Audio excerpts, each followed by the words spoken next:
Hello Hoopers, my name is Meg with Hooper Fit, and this is my very first tutorial. So I think it's only fitting that I do it on the first thing I first looked up online was how to hula hoop for a beginner. So that's what we're going to do. The first thing I'm going to do is show you how to properly select the size of hoop. Now I'm going to hoop with something just a little bit smaller just because I'm not a beginner, but this is what I have. Whether it's thinner or thicker, it's good to always have a hoop when you're starting that comes up to at least your belly button or higher if you want to slow your rotation down. So I've got mine coming right up to my belly button, which isn't very high, and I'm using a 1/2 inch hoop. Although for a beginner, I would recommend a 1 inch tubing, and I make these. You can buy them on my website, hooperfit.com. This one is for the lovely Leanne, whose birthday is coming up. And I'm hoping this will be about up to her belly button. We'll see. Anyway, what you want to think about after you have the right size is your takeoff. And first thing I recommend is having it so it comes right against your back. A lot of people make the mistake of holding it in mid-air and just trying to wing it, and it has no contact point. Hooping is having contact points, 2 contact points to be specific. Everybody is a little different in how they produce those contact points. I will review the 2 main ways. But first of all, your takeoff should always be against your back when you're learning. Lower back is best, just above that actually. I like to have my feet about shoulder width apart, and this is what I instruct beginners to do. And I like to do a little wind up. I hoop going left or counterclockwise. Some people like to do a little wind up the other way, and then just doing a nice push takeoff. Try and keep your hoop horizontal. You gotta help yourself out here. If you're gonna start mid-air and taking it off crooked, you're not gonna hoop. What you want to do is on your back and do a nice good takeoff push horizontally, nice and flat. So do a good little push. It should go around you without moving. I moved there. It's my automatic reaction. It should go around you 2 minimum. 3-4 times without having to move. That way you know you have a nice strong takeoff. So I do my little counter and then little takeoff, and it's going around quite a few times. So here's it from the side. I do my little warm up and my takeoff. It should go around a few times without having to drop. Now, which way do I hoop? I tell people just to go for it. Try not to think about it. Do whatever comes natural. I like to hoop left. Now that I'm hooping, I try to do both ways, but stick with your strong way to start. Now, contact points. There's 2.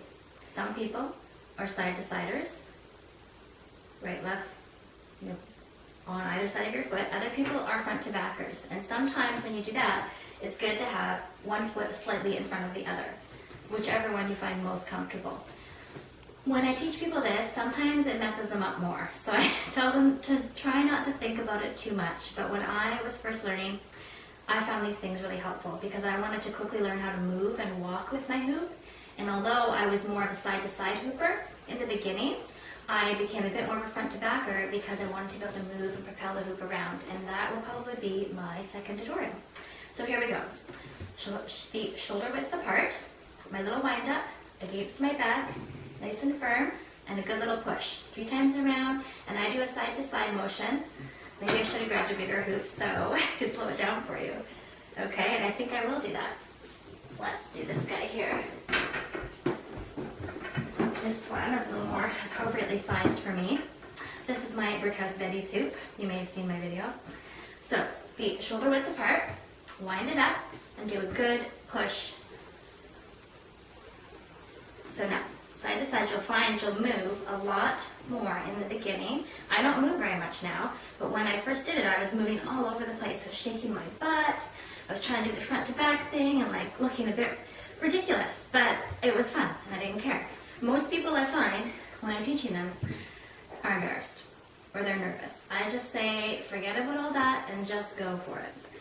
You will look different after you've practiced a while. If I took a video of how I looked when I first started, it would be very different from what I'm looking like now. So feet shoulder width apart. If you're finding you can't get a side to side, do the front to back. 1 foot in front a little bit and do a more front to back motion.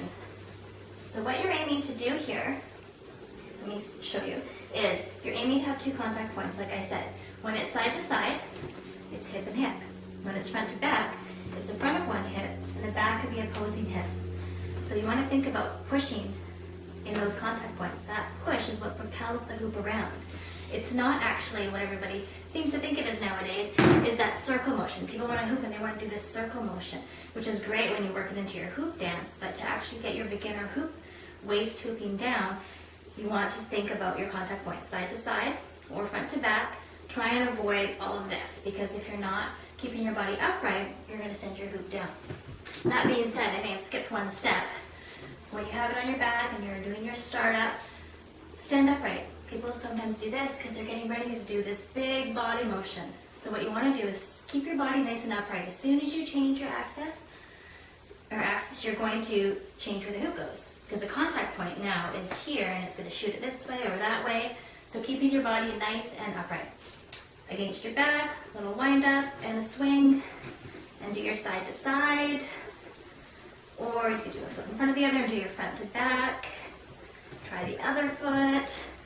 I'm trying to get in the habit of keeping my arms out because the chicken wing is not super attractive, but you can do whatever you want. Lots of things you could do.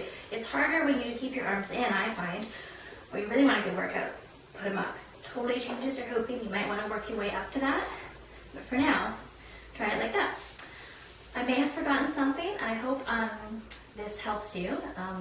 And please feel free to comment and visit my Facebook page or my website, hooperfit.com, has a link to my Facebook page as well, and my YouTube channel. Thank you very much. I'm Megan.